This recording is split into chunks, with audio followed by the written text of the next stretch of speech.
자, 안녕하십니까. 이번 시간에는 테마 4, 수요 및 수요의 변화 요인 알아보겠습니다. 자, 이건 경제 현상을 분석하기 위한 가장 기본이 되는 도구입니다. 그래서 이렇게 그래프 형태로 한 다음에 이쪽에다가는요, 가격, 프라이스 해줍니다. 약속하는 겁니다. P 해주면, 그다음에 이쪽은 수량에서 이제 퀀터티 해주는데, Q 해주면요, 수량입니다. 자, 우리 같은 사람들은요, 어떤 재화의 가격이 비싸면은요, 덜 사려고 할 겁니다. 싸면 많이 사려고 하다 보니까 어떤 형태냐면, 이러한 형태의 소비 행태를 보이는데, 요거를요, 수요, 영어로는요, demand 이렇게 얘기합니다. demand, 수요, demand. 그 다음에 판매자 입장에서는 어떤 재화의 가격이 좋아지면 더 많이 만들어 팔려고 할 겁니다. 그러니까 이러한 형태의 판매 행태를 보이는데 요걸요 공급 이렇게 합니다. supply 해갖고 공급. 그때 수요와 공급이 만나는 점, 요 점에서 이제 균형을 이루게 됩니다. 균형. 이건 equality 해줄게요. 균형 이렇게. 그래서 균형점 하의 가격을요 균형 가격. 그 다음에 균형점 하의 수량을요 균형량, 균형 거래량, 균형 수급량 이렇게 합니다. 그래서 이러한 틀을 가지고 다양한 경제 현상을 분석해 보겠다 그런 얘기입니다.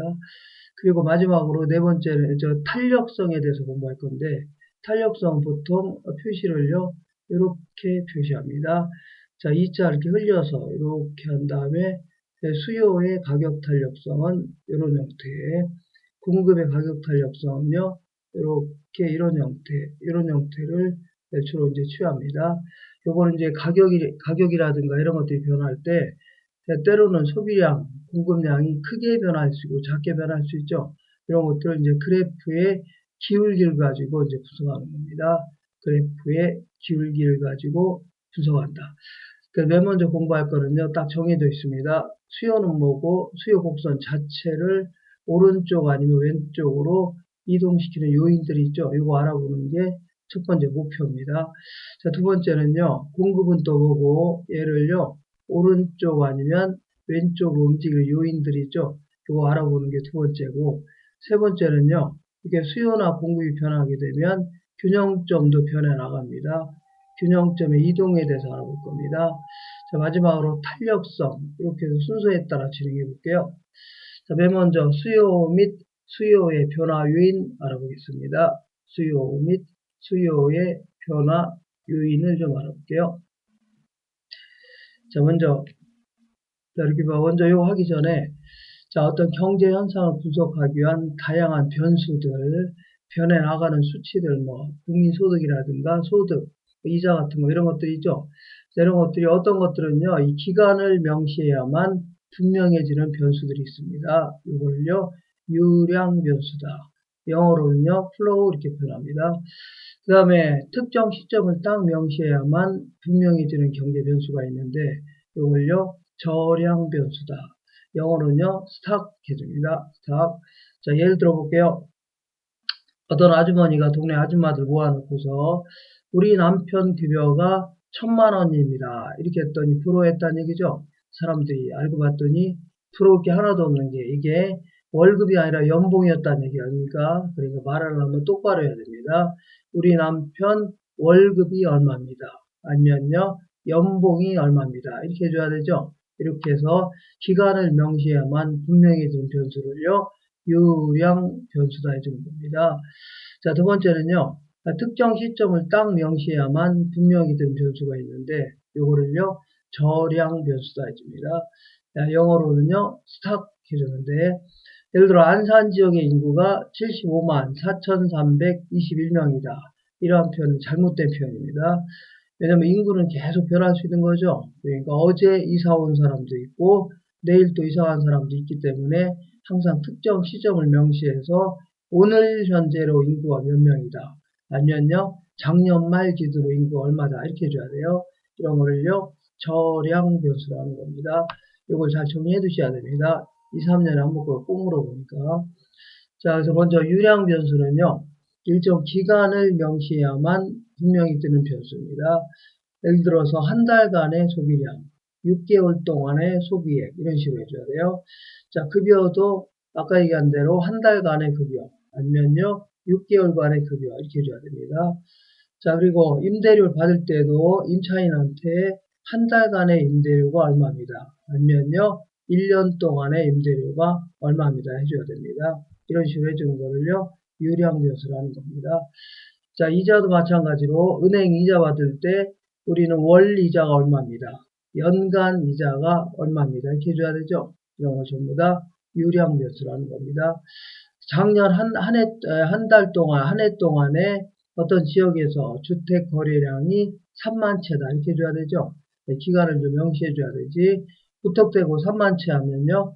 한 달간 거래한 건지 100년 동안인지 알 수 없는 거죠. 그러니까 기간을 명시해줘야 돼요. 보통 국내 총생산은 자, 이 1년 동안 보통 이제 대한민국에서 생산한 생산물의 최종 생산물의 시장 가치를 얘기합니다. 이걸요, GDP, Gross Domestic Product 해줍니다. 이것도 기간을 명시해줘야 돼요. 그 다음에 작년 1년 동안에 아파트 새로 지어서 공급하려고 했던 양, 이런 식으로 해서 기간을 명시하는 겁니다. 이런 걸요, 유량 변수라는 겁니다.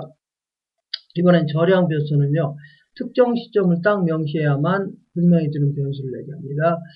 항상 재고량 하면요, 특정 시점에서의 존재량을 얘기합니다. 그러니까 오늘 현재로 어떤 지역에 이 그 주택 재고량이 14만 3,321채다 해줘야 돼요.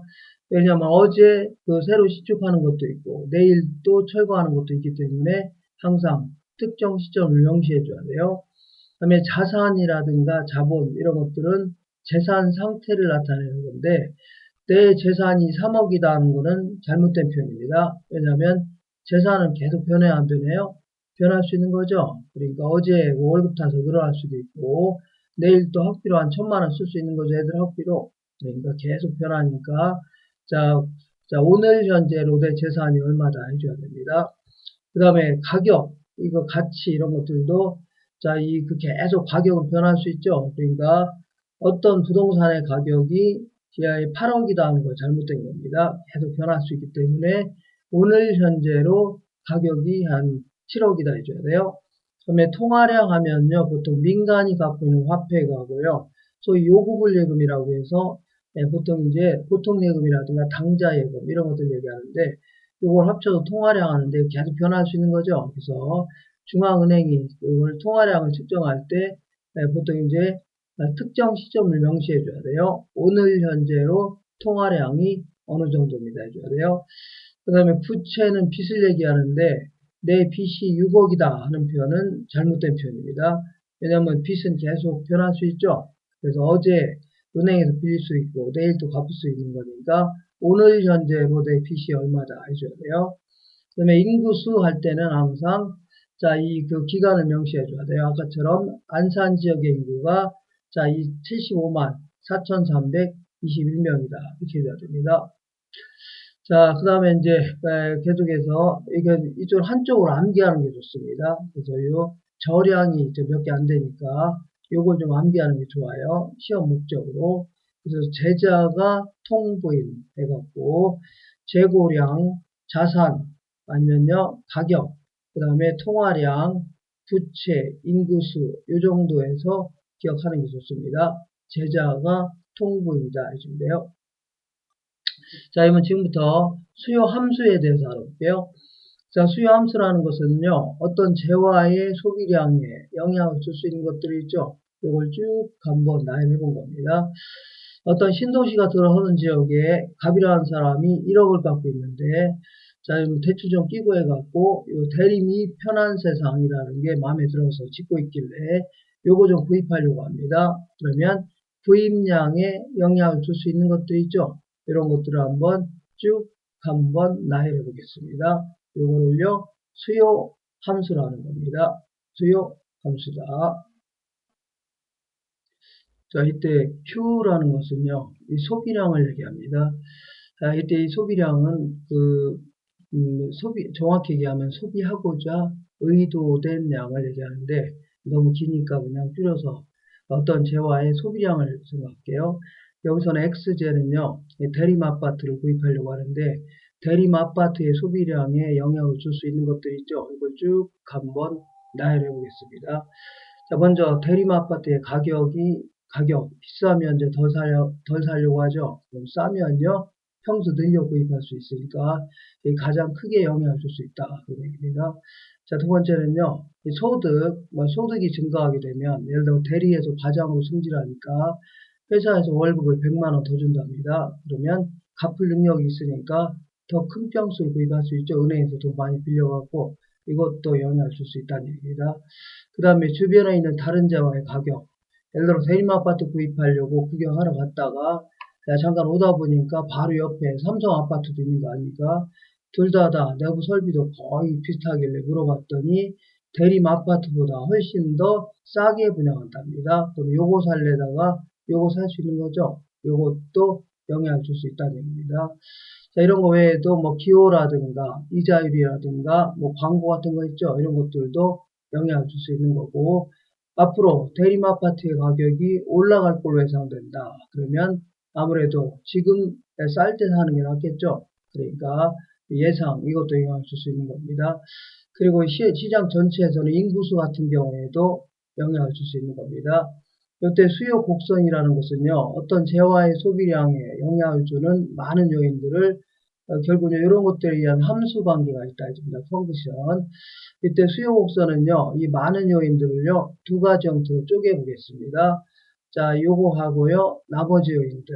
요거는요, 요번에 구입하려고 하는 재화의 가격 요인.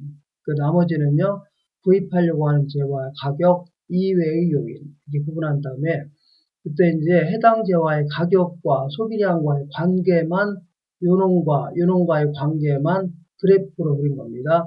다른 건 다 고정되어 있다고 가정하고 해당 재화의 가격과 소비량과의 관계만 그림을 그린 거를 수요 곡선이라는 겁니다.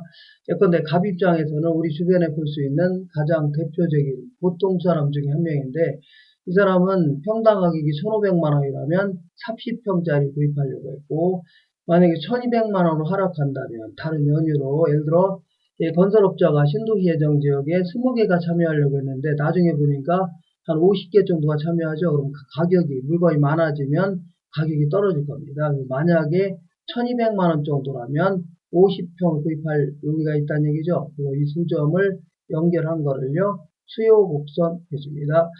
자, 이때 그 수요 곡선이 우하향한다 해줍니다. 이게 우하향하는 이유가 뭐냐면, 크게 이제 두 가지 효과 때문에 있습니다. 갑이라는 사람이 월급 200만 원 타고 있는데 한 달에 삼겹살 10근은 꼭 사 먹습니다. 총각인데. 그리고 남는 돈 가지고 다른 재화를 구입하는데, 이번에 삼겹살 가격이 무지하게 하락했다고 치자. 그러면 삼겹살에 비하여 다른 재화는 상대적으로 비싼 꼴이 될 겁니다. 그래서 상대적으로 비싼 거를 덜 소비하고 싼 걸 많이 소비한다는 얘기죠. 이런 걸요, 대체 효과라는 겁니다. 대체 효과. 그리고 자, 옛날하고 똑같은 양을 소비한다 하더라도, 삼겹살이 됐든 다른 재화가 됐든 똑같은 양을 소비한다 하더라도, 자, 가격이 하락한 바람에, 삼겹살 가격이 떨어지는 바람에 돈이 남죠. 그러다 보니까 소득이 증가된 효과가 나타납니다. 그래서 다른 재화가 됐든 해당 재화가 됐든 소비량을 늘리려고 한다는 얘기죠. 이거를요, 소득 효과. 그래서 어떤 재화의 소비량이 늘어나는 이유는요, 가격이 하락했을 때 늘어나는 이유는요, 먼저 대체 효과 때문에 다른 재화에 비해서 상대적으로 싸졌기 때문에, 두 번째는요, 소득 효과 때문에, 자, 이 소득이 늘어나는 효과 있죠. 이런 것 때문에 소비량을 늘리려고 하는 겁니다. 이걸요, 자, 수요 곡선이 우하향하는 이유다 해줍니다. 그럼 이 시간에 제일 중요한 걸 알아보겠습니다. 제일 중요한 게 수요량의 변화와 수요의 변화, 요거 하려고 했던 겁니다. 그리고 자, 수요량의 변화는요, 해당 재화의 가격이 변하면 곡선 상에서 움직이는 것이죠. 이거를요, 수요량이 변했다 해줍니다. 그렇지만 해당 재화의 가격 이외의 요인은 고정되어 있다고 가정했는데, 이것들이 변하면요, 곡선 자체가 움직입니다. 곡선 자체가 움직인다. 자, 예컨대 이런 얘기입니다. 이렇게 해당 재화의 가격이 변하면요, 가격과 소비량과의 관계를 그래프를 그리면요, 가격이 변하면 곡선 상에서 왔다 갔다 합니다. 이거를요, 이때 수요량이 변했다 해줘야 돼요. 근데 가격 이외의 다른 요인들이 변하게 되면 곡선 자체가 오른쪽 아니면 왼쪽으로 움직입니다. 이거를요, 수요가 변했다 해줘야 돼요. 곡선 자체가 움직이는 거 있죠? 이거를요, 수요가 변했다 해줍니다. 이게 이제 가장 중요한 얘기니까 이걸 잘 정리해 두셔야 됩니다. 자, 먼저 수요, 이렇게 해당제와 가격이 변하면 곡선 상에서 왔다 갔다 합니다. 이걸요, 수요량이 변했다 해줘야 돼요.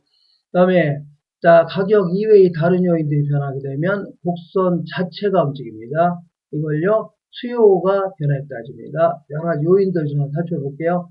먼저 소득이 증가할 때 일반적인 제한은 이 수요가 증가하는 게 일반적입니다. 그렇지만 어떤 제한은요, 소득이 증가하니까 우리 안 살려고 하죠. 이런 것들을요, 자, 수요가 감소했다 해줍니다. 수요가 감소했다.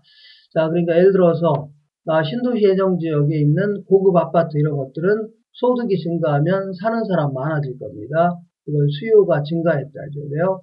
그렇지만 달동네에 있는 어떤 저급 빌라 같은 거 있죠. 이런 것들은 오히려 소득이 증가하면 안 살려고 하죠. 이런 것들은요, 수요가 감소한다 해줍니다. 그 다음에 대체제라는 것은요, 예를 들어서 오비 맥주가 있고 하이트 맥주가 있다고 치자. 그러면 둘 다 맛과 품질은 거의 차이가 없다고 치자. 맛과 품질은 오비 맥주가 있고요, 하이트 맥주가 있다고 치자. 그러면 맛과 품질이 거의 비슷하다면, 자, 가능하면 받고 소비 차이가 없다는 얘기죠. 그러면 가능하면 상대적으로 싼 걸 구입하려고 할 겁니다. 예를 들어서 하이트의 가격이 이번에 무지하게 올리겠답니다. 그러면 하이트를 덜 살고 오비를 더 살 수 있죠. 이런 식으로 이런 걸 대체제 관계가 있다 해줍니다. 대체제. 받고 소비에도 큰 차이가 없다면 상대적으로 싼 제아를 구입하려고 하죠. 이때 오비 입장에서는 하이트 이런 걸 대체제해주고, 하이트를 구입하는 입장에서는 오비 이런 걸 대체제라는 겁니다. 예컨대 오비 맥주가 있는데 이번에 주변에 있는 하이트의 가격이 올랐답니다. 그러면 아무래도 하이트는 좀 덜 사려고 하고 오비를 더 사려고 하죠. 그러면 수요가 증가할 수 있겠네요. 이렇게 대체제의 가격이 상승하면 해당 제와의 소비는 증가하는 겁니다. 이번엔 보완제라는 것은요, 함께 소비해야 만족감이 커지는 제와 있죠. 이런 것들을요, 이 보완제라는 겁니다. 사람들은 전부 다 믹스 커피만 마신다고 치자. 그래서 그러면 커피를 마실 때는 항상 프림이 있어야 되겠죠. 프림이 있어야 됩니다. 그러면 이렇게 함께 소비하는 제와를 뭐라 하냐면 보완제 해줍니다. 보완제. 이때 프림 가격이 올랐다. 그러면 프림 안 사려고 하죠. 그러면 프림도 없는데 더군다나 커피도 덜 살 수밖에 없네요. 이렇게 함께 소비해야 된다는 제화를요, 보완제라는 겁니다. 그래서 문제 풀다가 만약에 어떤 제화가 있는데 보완제 가격이 올랐다. 그러면 커피 입장에서 보완제가 뭐가 있어요? 프림이 있죠. 그래서 프림 이렇게 있네요. 프림 가격이 올랐다. 그러면 프림 안 사려고 하고 더군다나 커피도 안 사려고 하니까 이건 수요가 감소하는 겁니다. 이런 식으로 해서 항상 보완제 가격이 오르면 해당 제와의 소비는 감소하는 겁니다. 이렇게 하시면 돼요. 그 다음에 금리가 하락하면 소비가 늘어날 수 있죠. 거꾸로 금리가 상승하면요, 수요가 감소할 수 있거든요. 그 다음에 세금 같은 게 인상되면요, 수요가 증가할 수 있고, 오히려 세금이 인하되면 수요가 증가할 수 있지만, 세금 인상되면 수요가 감소할 수 있죠. 그리고 시장 전체로는 인구가 증가하면 수요가 증가할 수 있을 겁니다. 인구가 감소하면요, 수요가 감소할 수 있고, 앞으로 가격이 올라갈 걸로 예상된다면 수요가 증가할 수 있고, 가격이 하락할 걸로 예상된다면 오히려 수요가 감소할 수 있겠죠. 그래서 요거를 잘 정리해 둘 필요가 있습니다. 자, 결국은요, 이렇게 수요의 증가 요인과 감소 요인을 잘 알므로써 그래프를 오른쪽으로 움직일 건지 왼쪽으로 움직일 건지 요거 하자고 하는 게 첫 번째 시간의 최종 목표입니다. 자, 문제를 통해서 해결해 보겠습니다.